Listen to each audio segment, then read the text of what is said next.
Let's get back to the world of energy, where the journey to decarbonizing the Africa's power sector will most likely be a long one. But it has started as experts in the energy and finance industries are coming together to advance solutions that are quick and scalable. Now let's take excerpts from Sylvia Bakri. She's the Associate Director in charge of Power and Renewables for Africa and the Middle East at S&P Global. Bakri was speaking in Lagos on Tuesday. Take a listen. We had a look at the historical part of the analysis, and now if we look at the projections in terms of demand, we expect, so I'm showing the figures up to 2035, and those pictures, those numbers put together basically show that there is at least there is a growing trend towards 2035, but obviously based also on what my fellow speaker from the World Bank said, the population is growing. If the population grows, it means that there is more people that need electricity.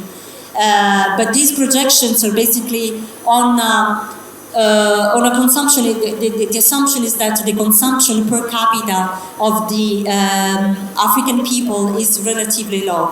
If we just double the consumption per capita of the people, of families, of the households in Africa, we would already have a 15% more power demand. And we're still low on the assumptions of consumption per capita. Now, just not to be too theoretical, because it's difficult to follow, especially after lunch, but basically power consumption per capita globally on average is 3,000 kilowatt hour. So every person annually consumes on average 3,000 kilowatt hour.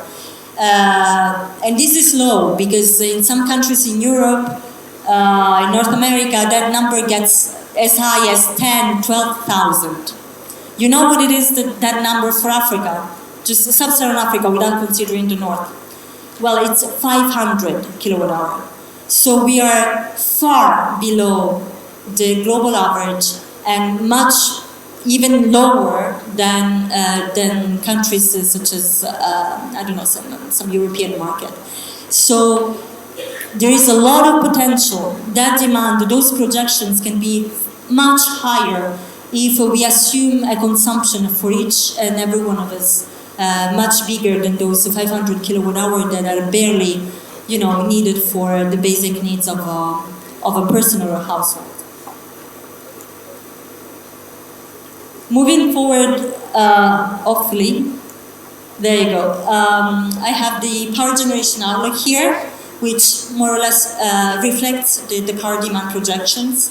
But I think that what is interesting here, not so much, of course the numbers, and I'll be happy to share the numbers, is not probably the right time right now, but what you can see is how the energy mix changes from 2023 to 2035.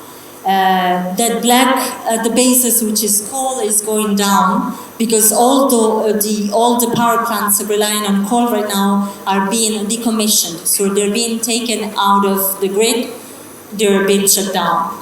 So no more coal. There will definitely be more gas, because gas is really important in the energy transition. I think there is a general agreement on the fact that gas is important in the energy transition and in the decarbonization efforts. And then, obviously, you see a growth in renewables, which is still very limited, but is there. There is a potential, there is an interest to invest in that part of the mix. And I can tell you another thing, that the gas plants that you see, most of the gas plants that make the green bar there, they're more or less already financed.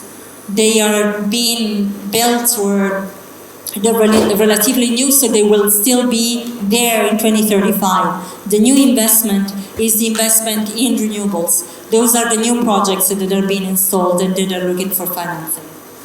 Quickly here is basically what in these countries the penetration of renewables will be between 2030 and 2050. Sorry. We are below targets.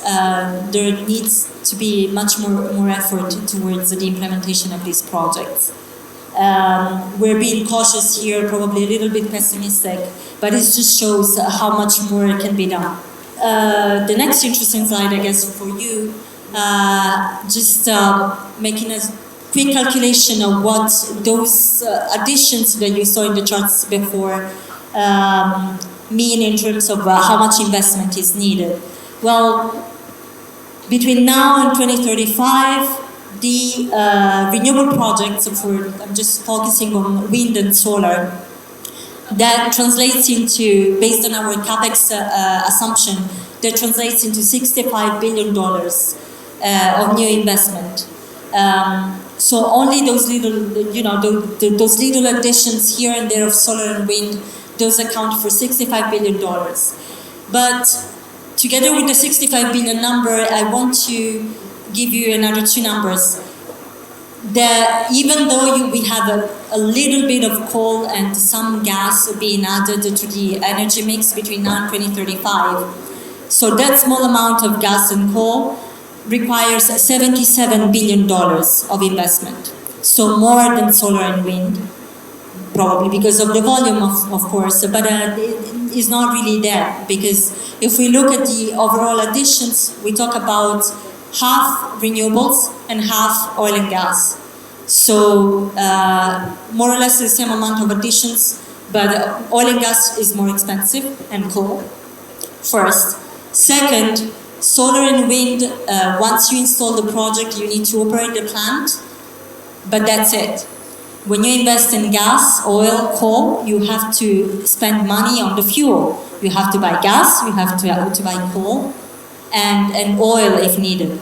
And countries like Nigeria, they have gas, they don't need to spend too much money into fuel, but that's not the reality in the rest of Sub-Saharan Africa. Many countries in Sub-Saharan Africa don't have access to cheap gas. So building a gas plant means signing a contract for 20 years on a variable cost of that fuel, which is, we can make projections, but it adds up to the $77 billion that we just mentioned.